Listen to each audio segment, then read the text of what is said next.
You're listening to the We Are Libertarians Podcast Network. Find all of our shows at wearelibertarians.com. Hey loves, Haley Steinfeld here. Let's be real. When I'm on the red carpet, everyone wants to know whose dress I'm wearing. But here's the thing. We're so focused on those details, we're missing something that's actually way more important. Breast health. It's wild. Breasts get so much attention, but they're still so ignored when it matters most. Don't know what I'm talking about? Tune in on February 9th and visit yourattentionplease.com. That's yourattentionplease.com. See you then. You're listening to the We Are Libertarians Network. Learn more at wearelibertarians.com. Welcome to The Cost. My name is Chris Spangle, and I am the host of not only this podcast, but also We Are Libertarians. And this episode that you're going to listen to was recorded as episode 218 with Chloe Anagnos. And Chloe's a longtime friend of the program and the older sister of We Are Libertarians co-host Kat Anagnos.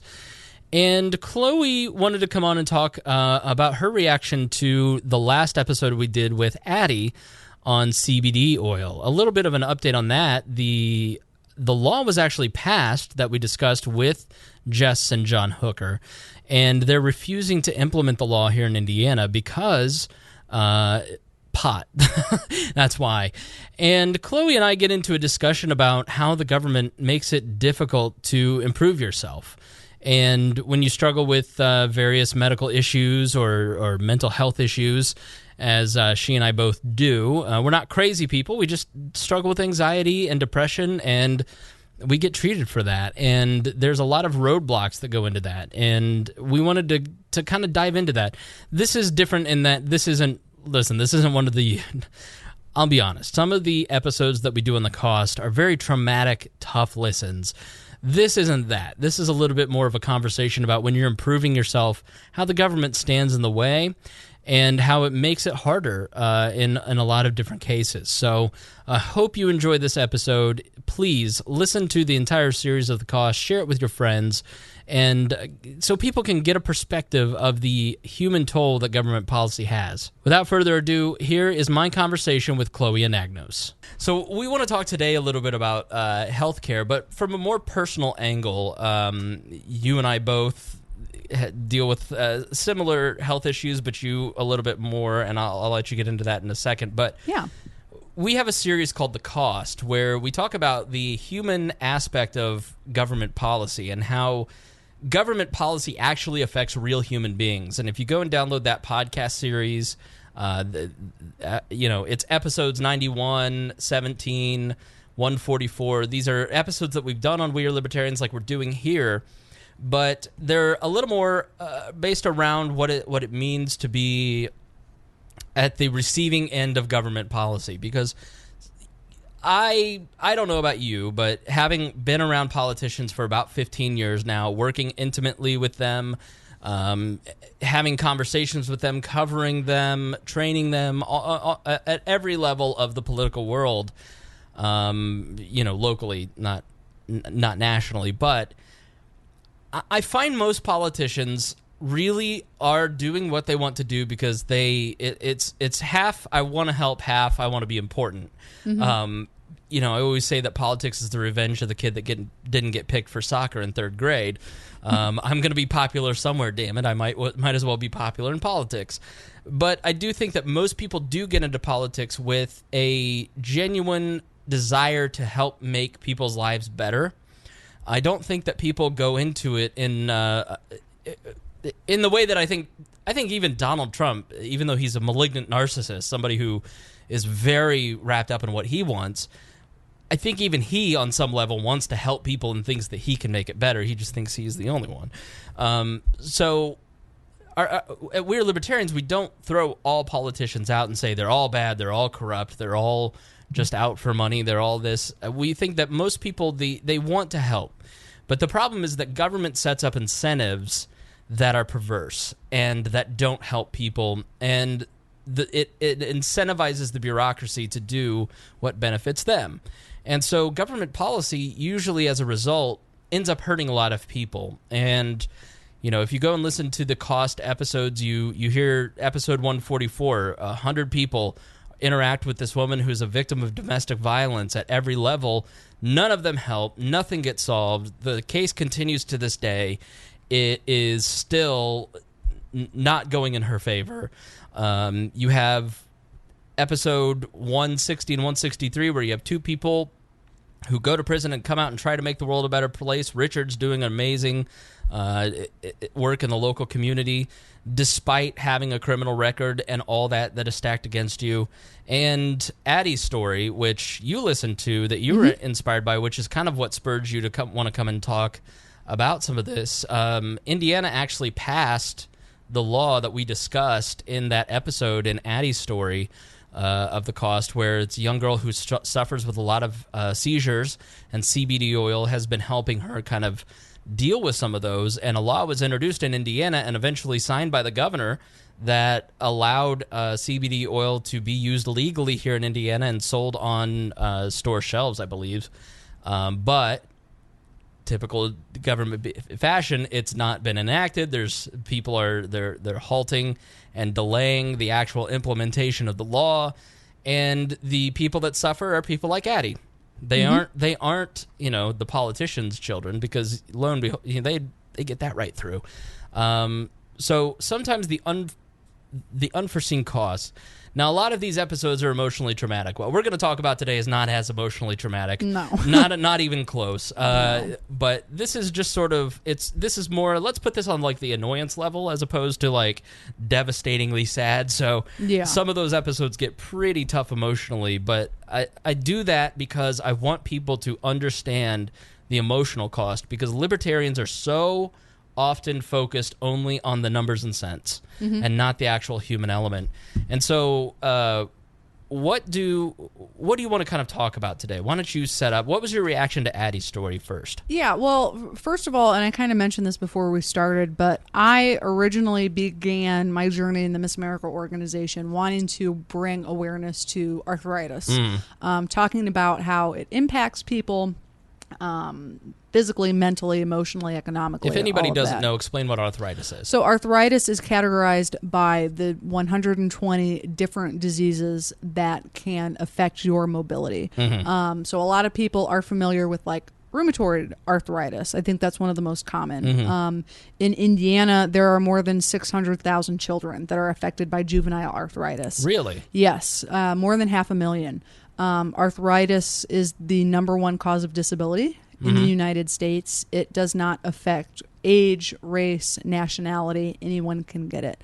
My grandmother has rheumatoid arthritis. It's very difficult for her to sew. She loves to sew. She loves to golf. Can't really do that anymore now that she's almost. Is it like inflammation of the joints? Inflammation of the joints, ligaments, especially where you move the most. So your hands, your elbows, your knees, shoulders. I mean, it's just the inflammation of the body. So I think probably most people that are listening, they all know someone that has arthritis. So that was something that I was really, and still am, passionate about. Talking about promoting arthritis awareness, research funding, that kind of thing. Working with the Arthritis Foundation, all of that good stuff. I'm on the official email chain for the Arthritis Foundation. So anytime there's some type of bill that's either in the Indiana or federal legislature that affects arthritis, the disease funding, whatever it may be, I'm one of the people that's typically mad tweeting at legislators please pass this because it'll help arthritis patients this way. Right.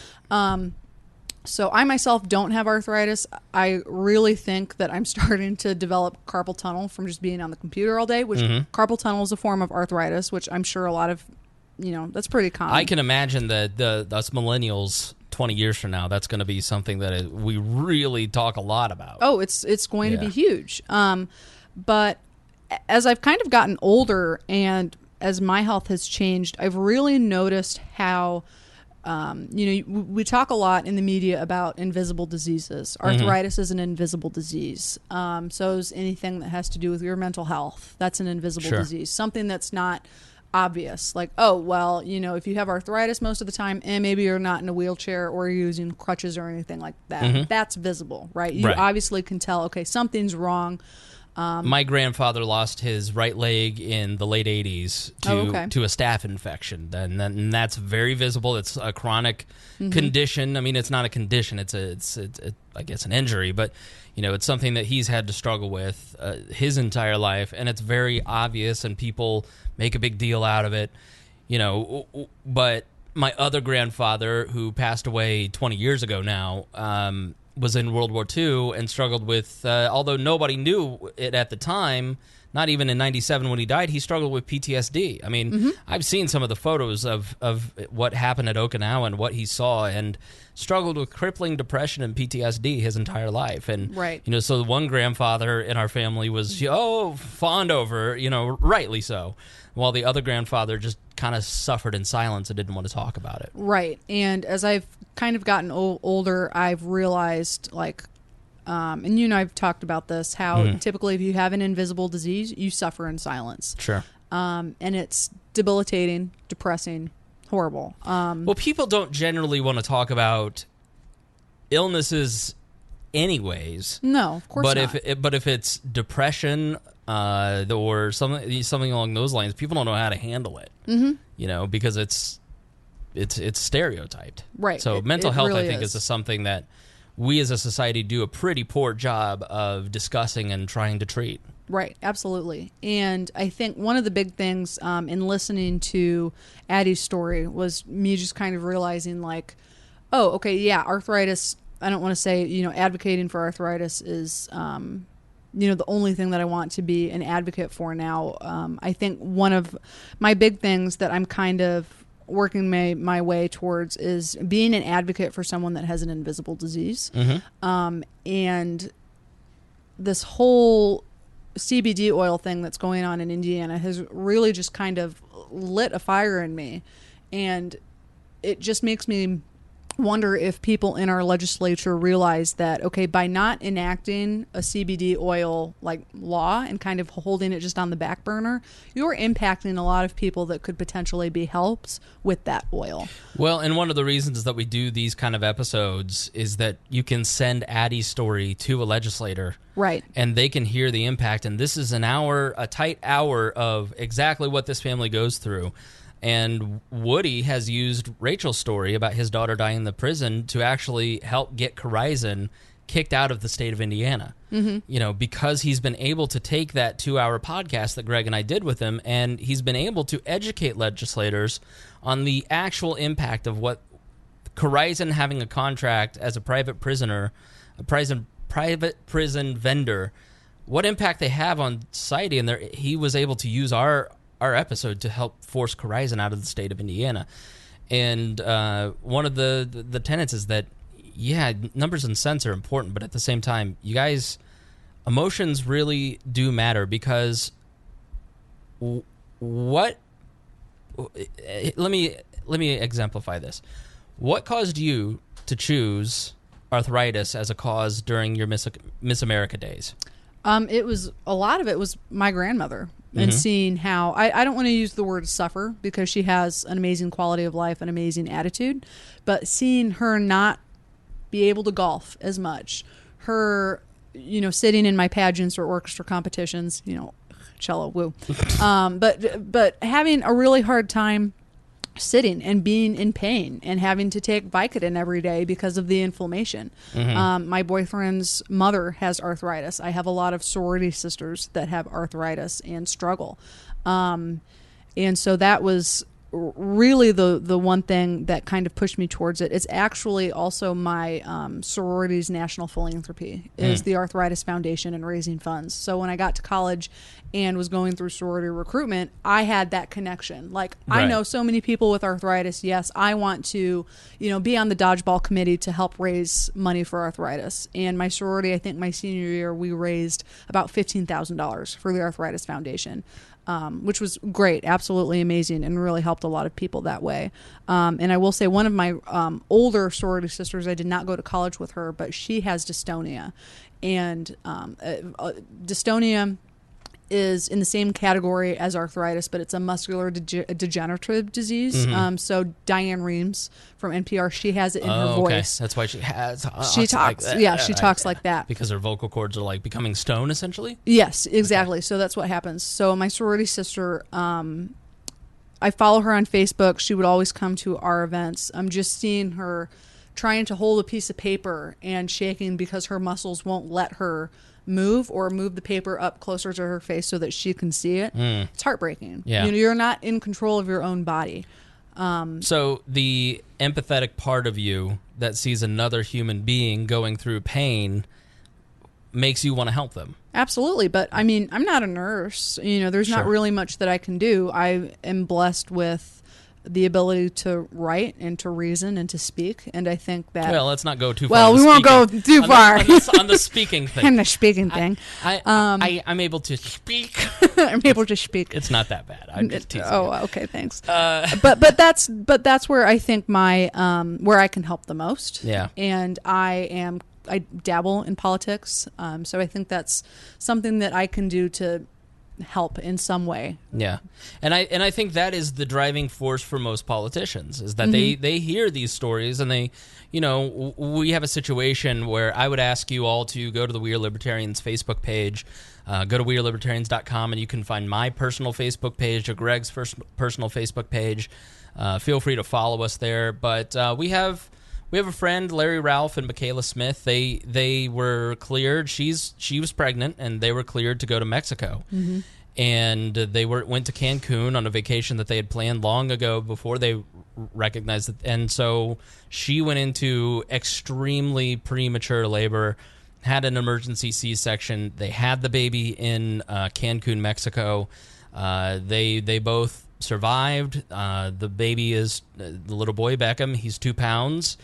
And they were basically held hostage by the Mexican hospital, saying, you give us $17,000 in the next hour or we're putting you onto the streets. And which is certain death, which is just so beyond comprehension and humanity. And so a lot of us have put together a GoFundMe that is on our Facebook pages, in our Facebook group, and we're asking you guys to help pitch in because they were able to get the $17,000 paid to the hospital to get them released to an emergency Learjet medical service that cost them another $30,000 to bring them to Riley Hospital. And then, obviously, as we know from our friend Harry, who had his daughter Gunther, who was premature in the same situation, it's just astronomical health bills. And so they were fortunate to get the family to pitch in that amount of money. But people in Indianapolis have seen this story on the local news, and our listeners have pitched in, and friends and family have pitched in, and have on GoFundMe raised, I think it was around $20,000-$30,000 last time I looked in a span of 24 hours. And that is just a great example of the only thing that government was used for is several of us kind of pitched in and went through our back channels and got a hold of Senator Todd Young, and he was willing to help. He did not help because he wasn't needed, but Congressman Rokita and Congressman Trey Hollingsworth, both a big thank you to their offices for intervening and kind of helping set up the Angel flight to get the child here and putting pressure on the Mexican hospital to release the child. But that's a great example of empathy where everybody works together and can pool their resources, and $10 from you to help this couple in a very traumatic time has lifted their spirits in a way that is just so incredibly... it leaves them speechless. They're absolutely speechless by the outpouring of support from the community of Indianapolis. And hopefully after you hear this, We Are Libertarians listeners, he is a listener of the program, and so we want to help our own. But when you see these things happen, we as animals essentially see another animal in pain and don't sit there and go, I'm not helping that person, they're Republican. Right. I'm not helping that person, they're Jewish. I'm not helping that person, they're Methodist. Like, we are empathetic creatures, and we want to help others. And so often we are not able to help others because of bureaucratic red tape. Right. And, you've experienced a little bit of this. You were telling me before that how just time-consuming. I mean, it's just the bureaucratic red tape there was the Mexican government extorting money so they could be cleared to go through customs to get out of the country, all the way down to the red tape that you have to deal with. I mean, do you want to share what illnesses you struggle with? Yeah, well, some of them. So the one that I like to talk about the most, just because it's something that if left undiagnosed could kill you, essentially. So I have hypothyroidism, which means that my thyroid, which is the butterfly gland that's in my neck, doesn't produce enough hormones in my endocrine system. Right. So if your thyroid is off, like your mood is affected, your body is affected. I was diagnosed when I was, I think, 16 or 17, which is very young for someone with hypothyroidism. At first, it was if anyone has ever gone through trying to get a diagnosis, it's excruciating. At first, my doctors thought, oh, well, you have a lot of stomach pain, Crohn's disease, celiac disease. I thought for a second you said you have a lot of stumps. I was like, stumps? No, I don't have a lot of stumps. I hope I don't get that. No, it's terrible. But a huge symptom of hypothyroidism is having just awful stomach pain. Losing your hair. That's one of the reasons why my hair is so thin.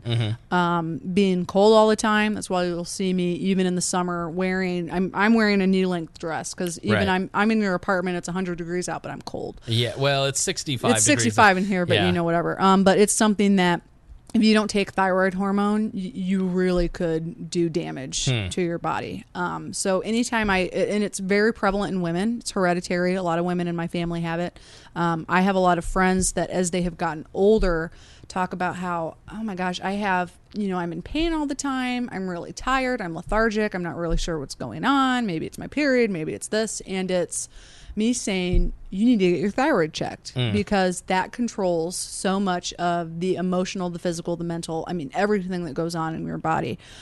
So for me, I've been taking thyroid hormone, and I mean, you gave a very extreme example of, friends of ours that are going through a hard time. I don't come here today to talk about my own problems to try to get attention, but just, really to kind of talk about what everyday normal people go through. For me, I've been taking... Well, I'm asking you because I think that part of one of the fundamental principles that I believe in is that when humans tell their story, other people identify with that story and seek help or seek comfort in knowing that they're not alone. Right, absolutely. And that's a huge part of the reason that I do this podcast. That's a large reason why we used to do the podcast, Creating Maya, about a trans person, is because people need to see the humanity identified, and then they go, oh, okay, so don't feel ashamed telling your story because I'm asking you to. I want you to. Right. No, I know what you mean. But one of the things for me, when you're a teenager, being diagnosed with something that's chronic is scary as hell. Right. Your life is changing. It's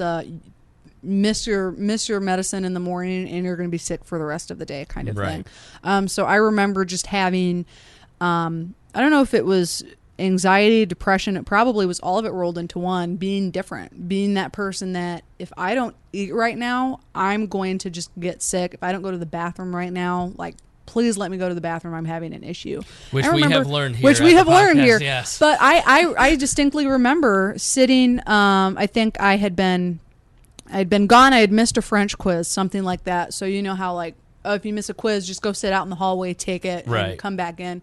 I remember at this point I was having a really hard time because I also had acid reflux at the time, which is another symptom. So it's like you have a disease and you have these 10 symptoms that you have to deal with. And I remember sitting in the hallway, and the only thing that I could really stomach was Cheerios, just dry Cheerios. So I had a little plastic baggie. I'm sitting there, I'm eating, and I'm taking this quiz. And I remember one of the Spanish teachers was coming back from the bathroom or something and saw me eating and came over to me and said, "Are you supposed to be eating this right now?"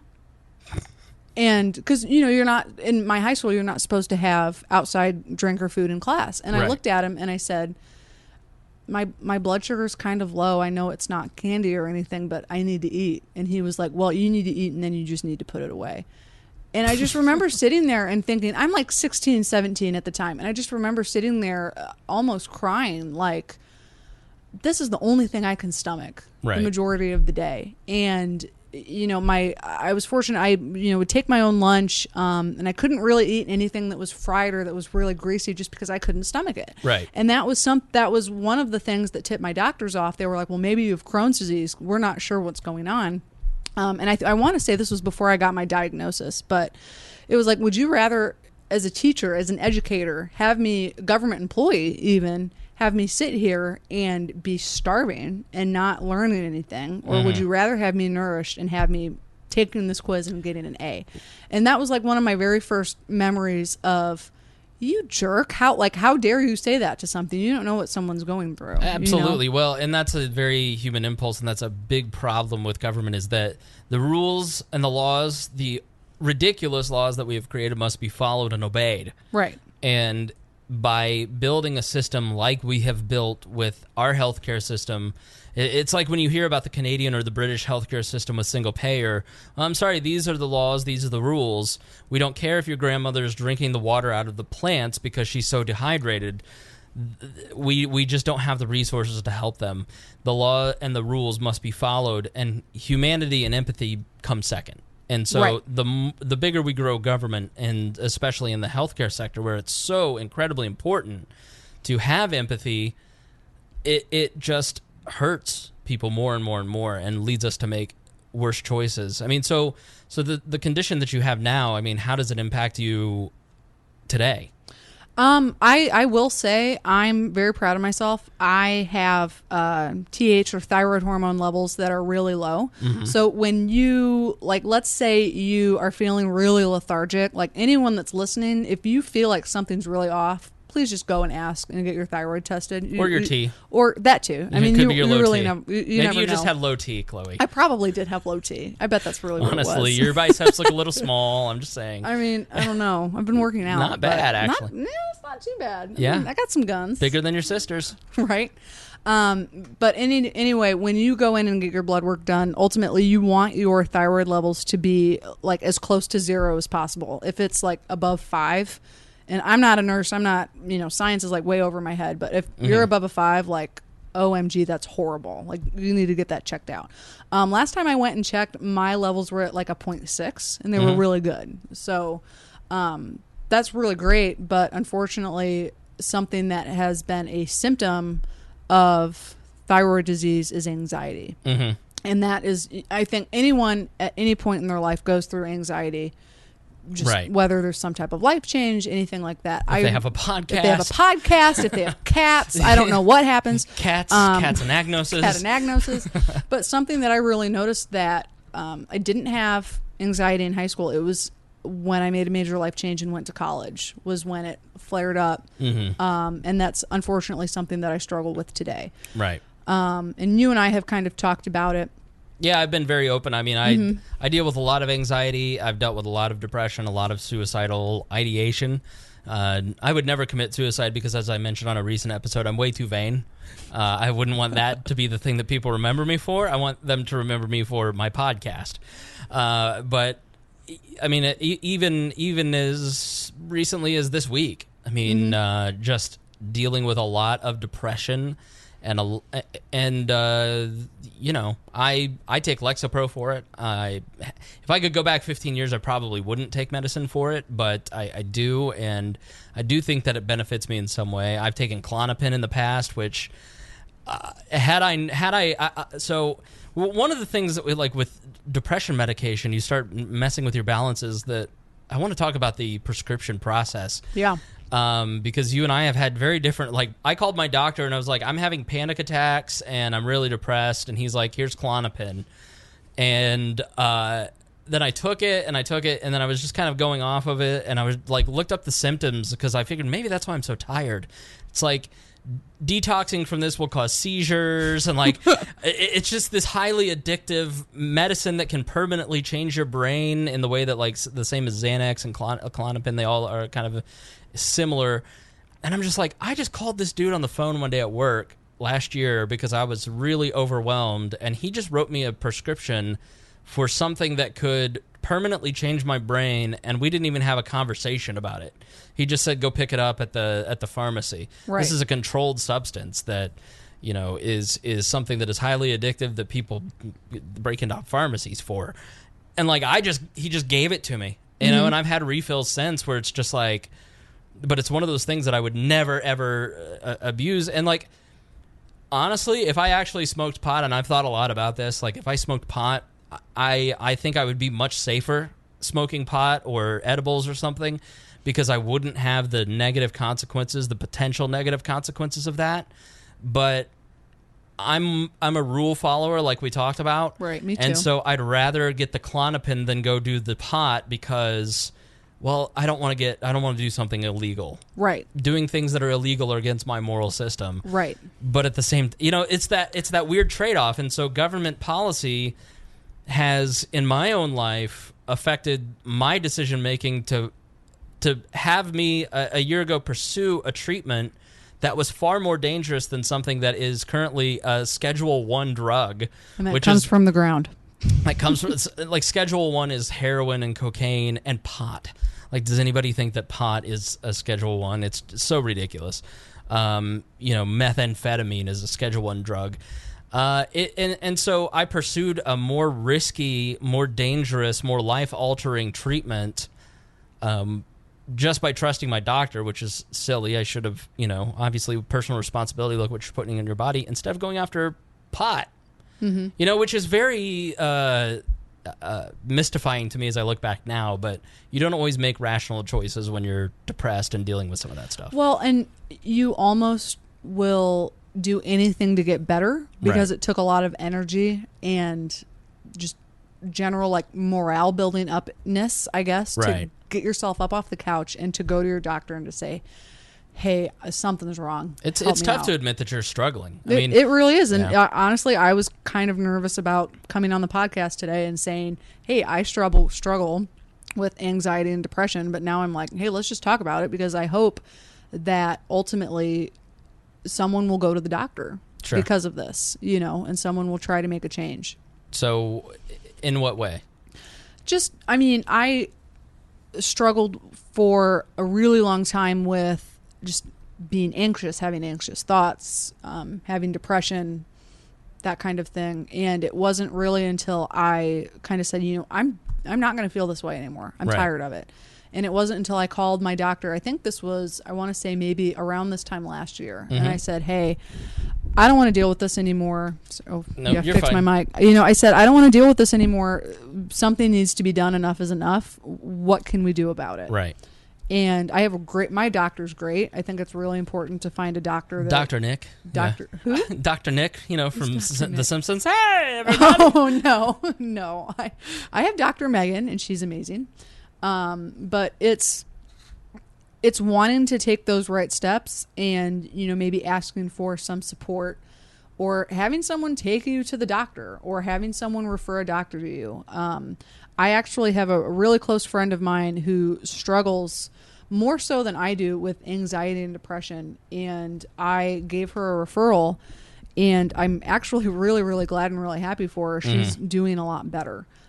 So that's one person. I don't want to say that, I'm this awesome person that's referring people and telling them to go to the doctor, but I hope that, but come on. No, but I want to inspire people to just we all know, go to the doctor, eat a little bit better, go and work out. Like, those are some things that you can really do to kind of change your mood, change your life. Really give people something to identify with. What were the emotions that you were feeling when you were feeling at your low? What was I can tell you what made me change earlier this year, but I want to hear what made you kind of make the change personally. I think it kind of came in stages. So I think a lot of whatever anxiety or depression that I have stems from having a chronic illness that I cannot control. And I think that happens with a lot of people. Right. I mean, you have rheumatoid arthritis and you can't golf like you once used to. Like, that is pretty depressing. So I think around this time last summer, I was just very tired, very moody, felt worthless, felt like I didn't have any friends that I could really rely on, didn't know what I wanted in life, didn't know where I was going. I had I just graduated from college? I was a recent college graduate, didn't know, like, you sit there and you kind of question all of the choices that you've ever made, and you're like, oh my gosh, I had was it right of me to have this peanut butter and jelly sandwich for lunch? I don't know. You know what I mean? Like, you had these ridiculous thoughts that go through your head. And I've had this conversation with your sister because the couple years after you graduate college are the loneliest years of anyone's life. Oh, like, for sure. Absolutely. And it's everybody. Like, if you're in college now, enjoy it and just be prepared that once you graduate college, it's going to be kind of like a lonely situation. I mean, it's very common to just have that isolation. Well, it's isolation, but it's also figuring out, okay, what alumni group can I get involved in? What, I don't want to say extracurricular, but you need to find some type of hobby or some type of support group or friend group that can really, that you can lean on. Because, when I graduated, the majority of my college friends moved to Chicago, the West Coast, the East Coast. Like, they're all over the place. A lot of my sorority sisters aren't in the state anymore. Yeah. Which really sucks. So when I kind of hit that low point, it was, okay, I definitely need to talk to my doctor. And I've been doing a lot better ever sinse. And I think with what was the treatment? The treatment, just if you want to talk about it. Yeah, variety of medications, typical antidepressants, that kind of thing. But along with that was just eating better, exercising. Mm-hmm. And I was telling you about this, so I recently hired a personal trainer who is awesome. Mm-hmm.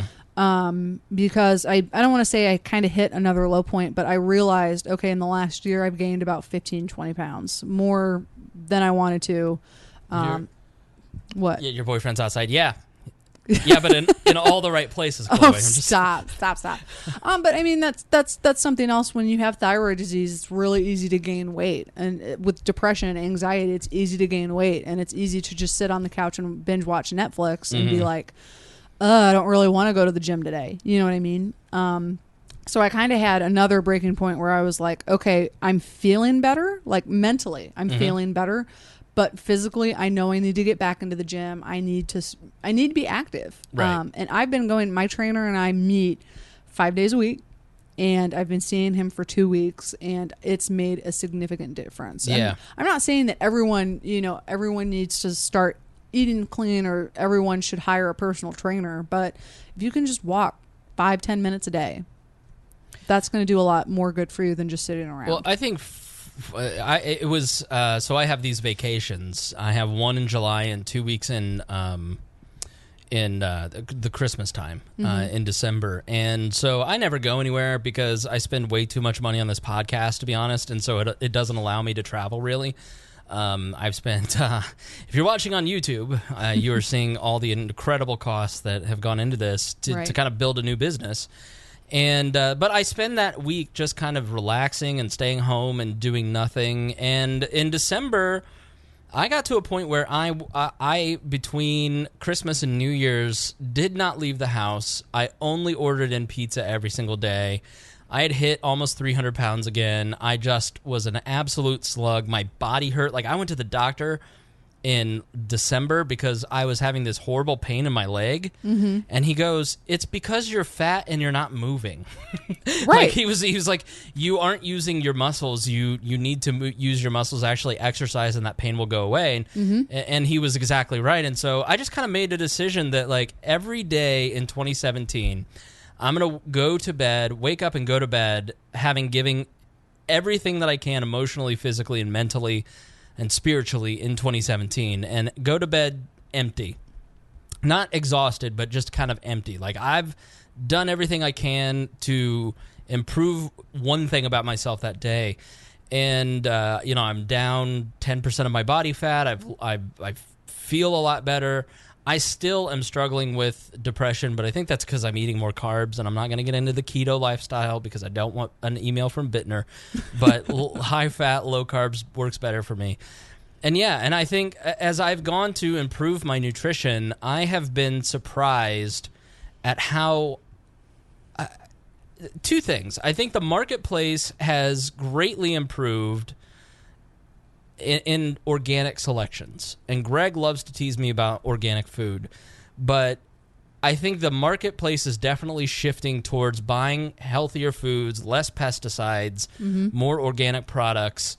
And it is it is. I think it's made a huge improvement in my psyche and in my body and in my moods by choosing foods that have been alive in the last 30 days and as organic as I can possibly get it. You know, like organic bananas don't cost that much more. It's really hard to find organic sweet potatoes, for instance, where I'm at. So I just don't get that choice, for instance. But when I can, I do kind of choose these better quality items, except for chicken, because organic chicken is a ripoff. So you have to be a smart consumer about these things. And when you're trying to improve your life and make these improvements in the quality of your life, you have to be a really good consumer. And that is a process that all of us should embrace as libertarians, because we should want to do more research into... I just find the life of relying on the government to do things for us is a very lazy, unchallenging, unstrenuous, and soul-crushing life, because you're not waking up every day going out and finding who's the best doctor, who's going to be the best trainer, how am I going to push myself today, what person am I going to help, what am I going to build to increase my profitability.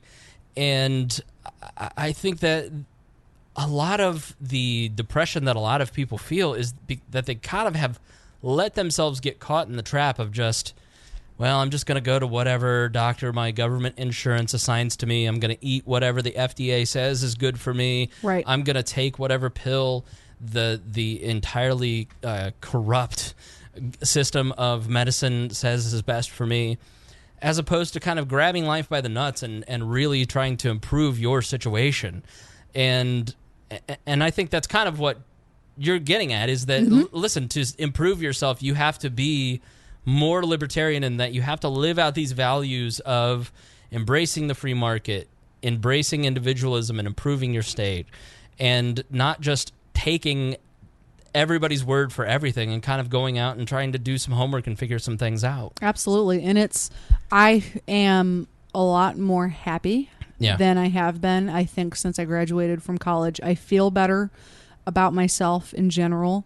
And I think those that are closest to me have really noticed a difference, which is great. I also have a really awesome doctor to thank. I've gotten some really great referrals in the Indy area for people that can kind of help in my situation, and that's great.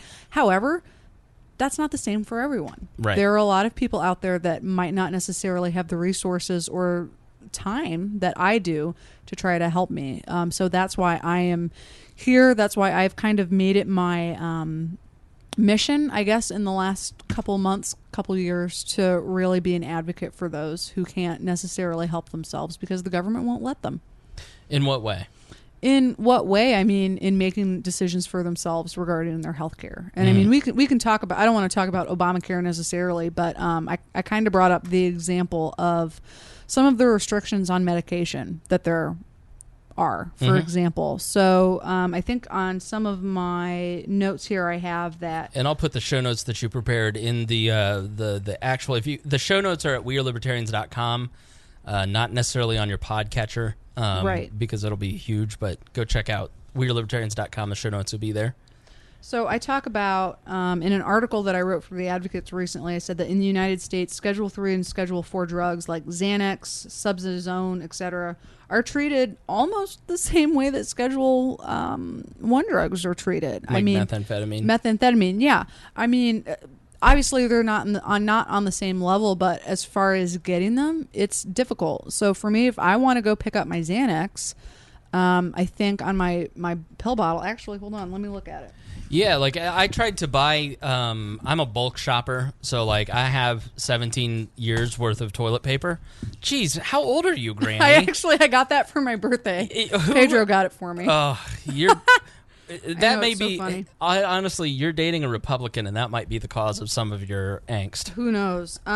This is it's a little smudged, but essentially where it says refills, it says call provider. Right. So for Xanax, I can get 20 of them every 30 days. Now, I don't have to take something like this every day. Sure. Right? Like, this is a crutch for if I'm on a flight and I'm hitting some major turbulence and I think I need something like because I'm going to have a panic attack. Bittner just showed up and you need to deal with it. Exactly, right? Emotionally. Emotionally, what am I supposed to do?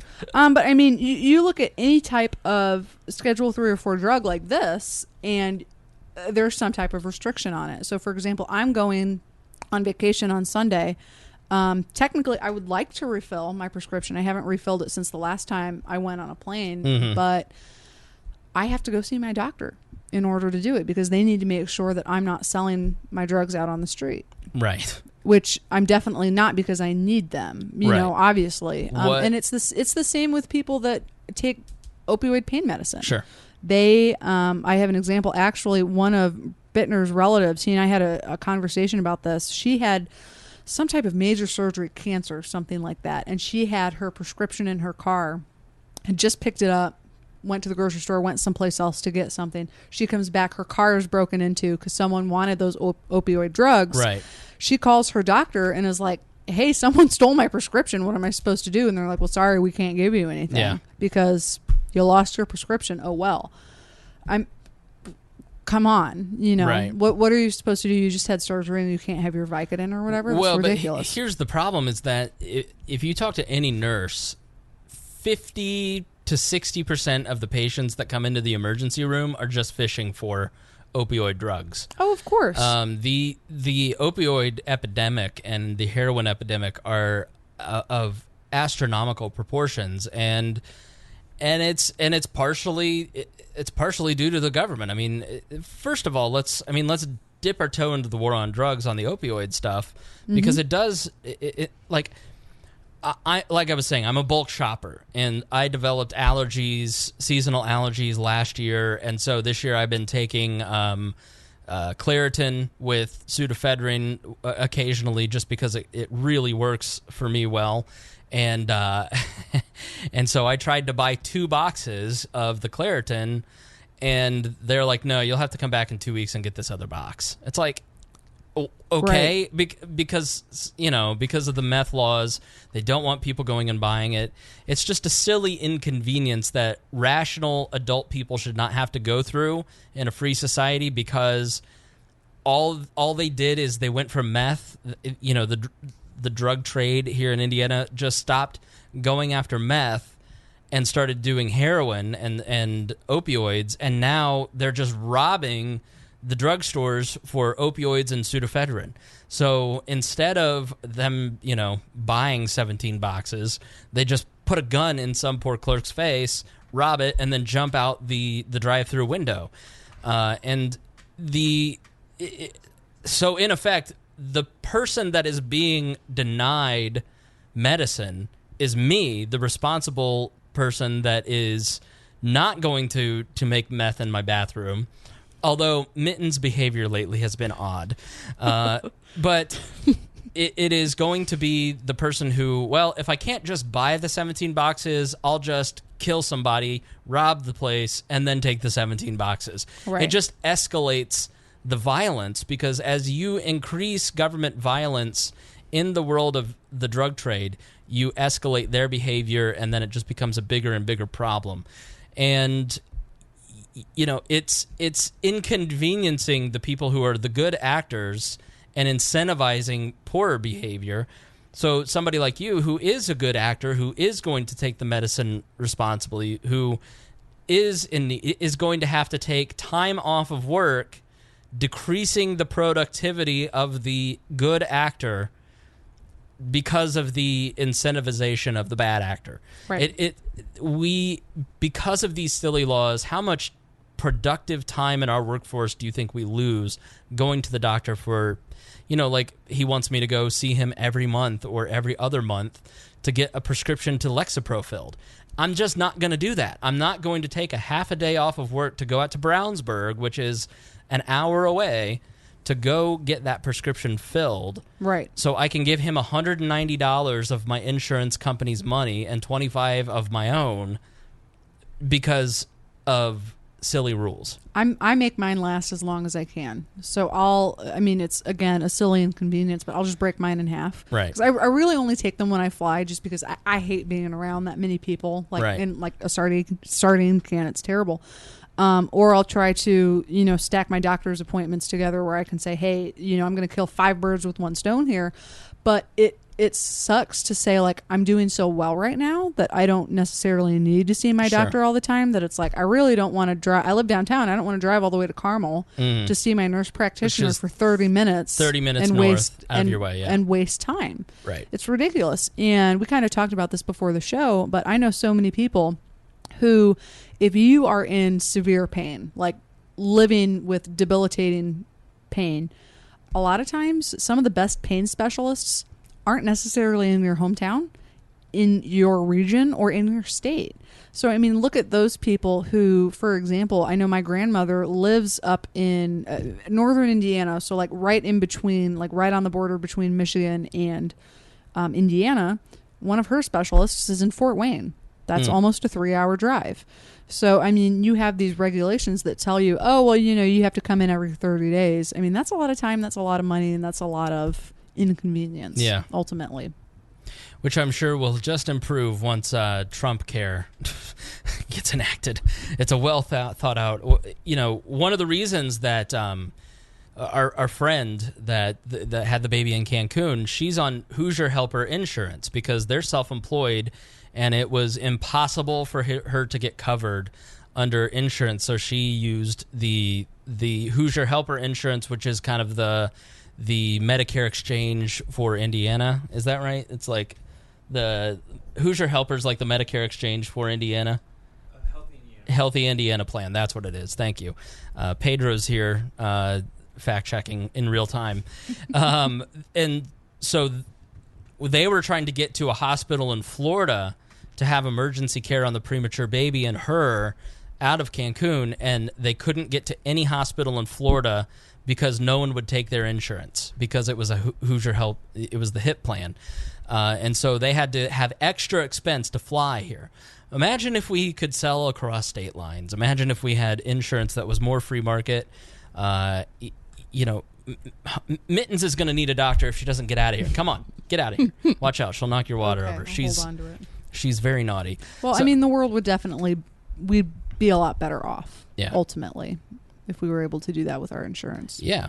So there's so many great documentaries out there that kind of talk about how government policy incentivizes us to stay fat and sick. Mm-hmm. I mean, if you just talk about food, for instance, you look at like hydrogenated.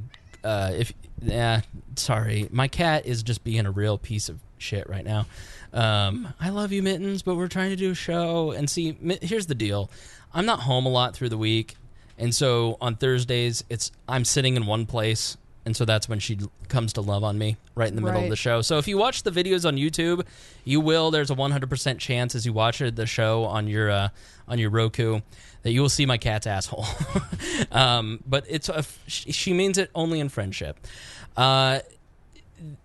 If you look at like hydrogenated corn oil or whatever it is, the what's the sugar replacement?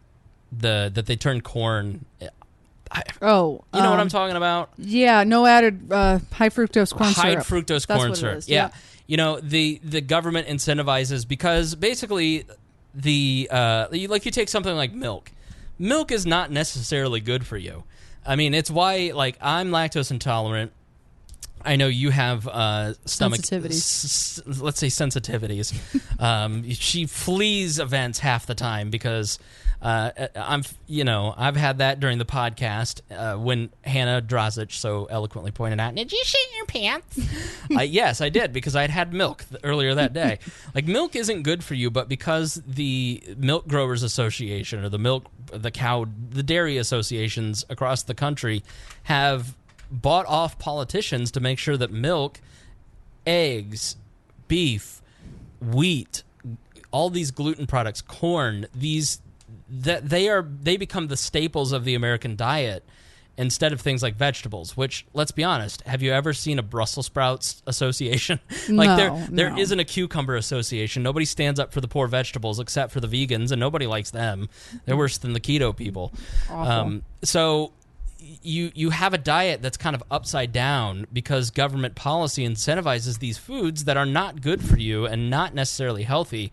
And I would encourage you, like, just do like a paleo diet, or do even a vegetarian diet or a keto diet, God forbid. Change your diet and kind of just eliminate wheat and see how much, and dairy, wheat and dairy, like especially, see how much better you feel.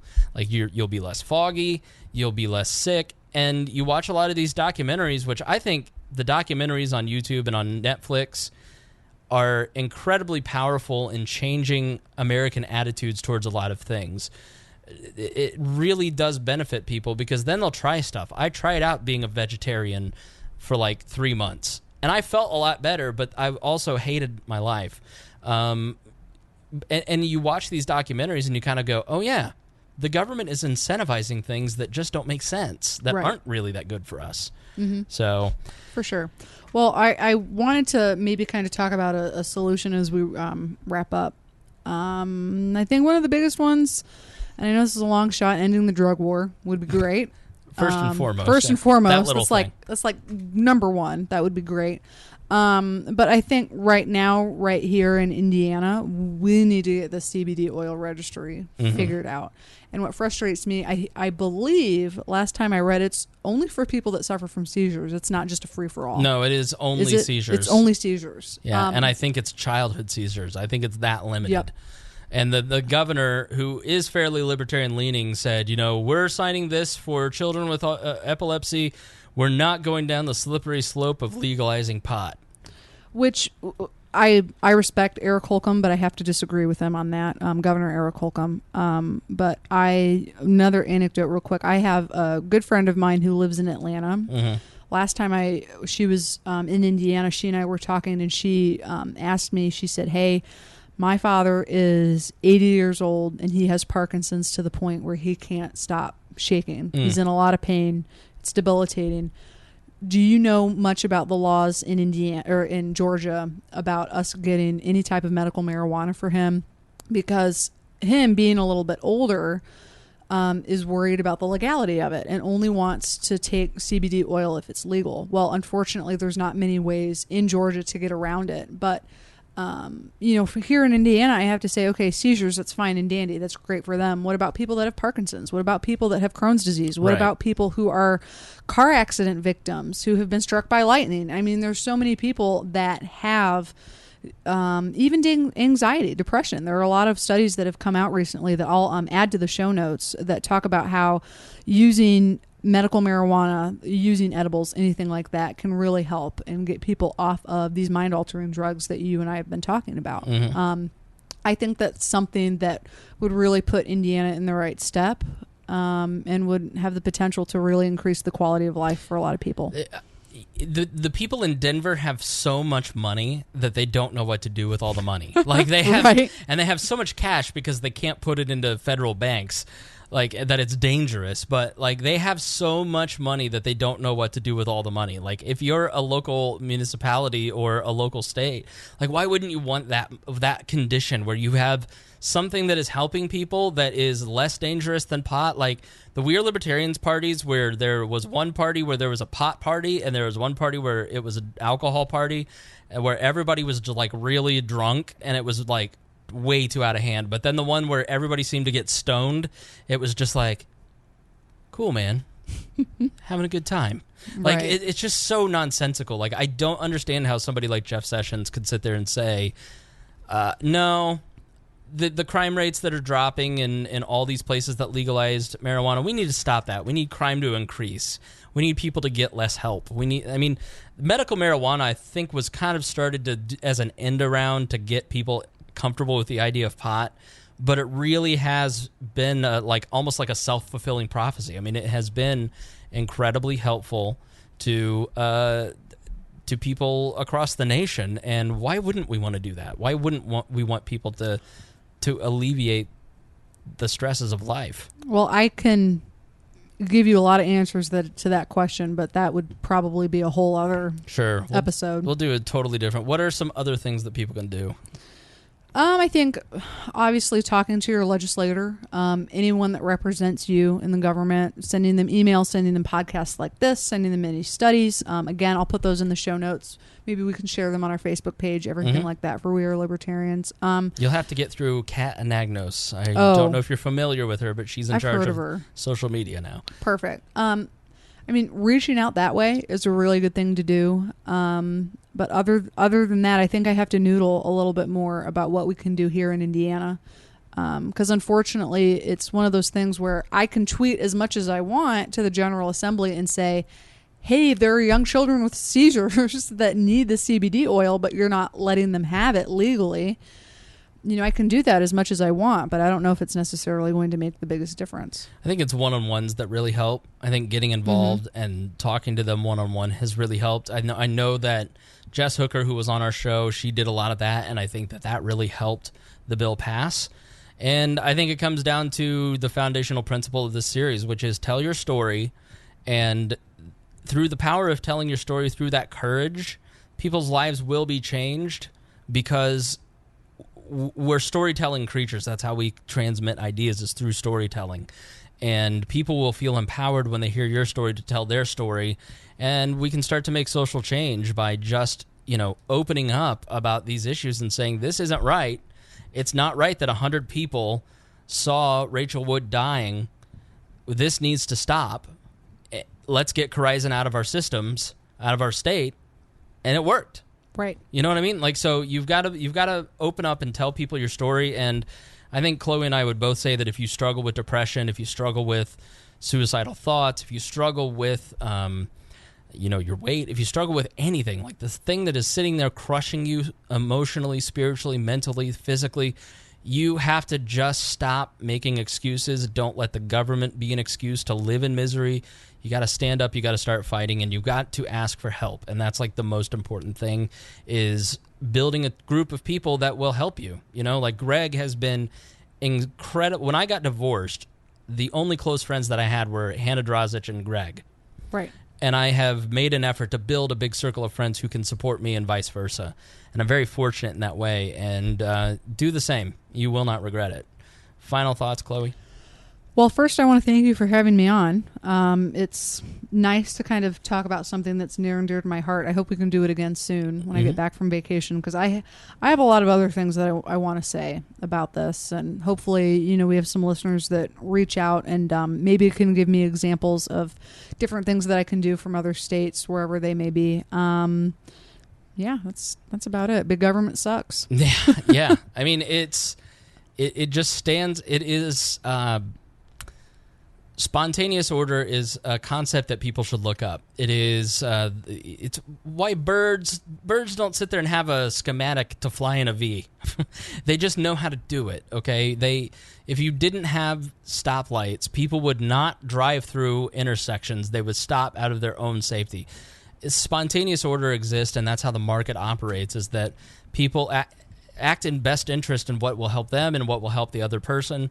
And anytime government gets involved and we use the government to try and quote-unquote help, it goes all the way from these minor annoyances where we have to take productivity out of our jobs to go to the doctor to get nonsensical prescriptions, all the way up to the death of people. And so just really want to highlight this series, and thank you, Chloe, for coming on to kind of help highlight a lot of this and to talk about some of what you've struggled with and give us some good information on a lot of this stuff, and I appreciate it. Anytime. All right, thank you.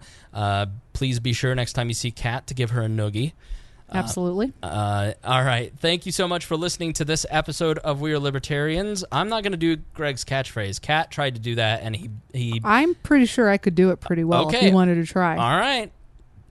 Thank you for listening to this episode of We Are Libertarians. Please be sure to share, rate and review on iTunes, donate, and please be nice to each other and help each other out. And as always, we promise to do better next time. Not bad. Well, okay. No, you did good. That was... Listeners, did you hear the insecurity come through? What could I have done better? Help! Thank you for listening to the We Are Libertarians Network. Get our other shows at WeareLibertarians.com.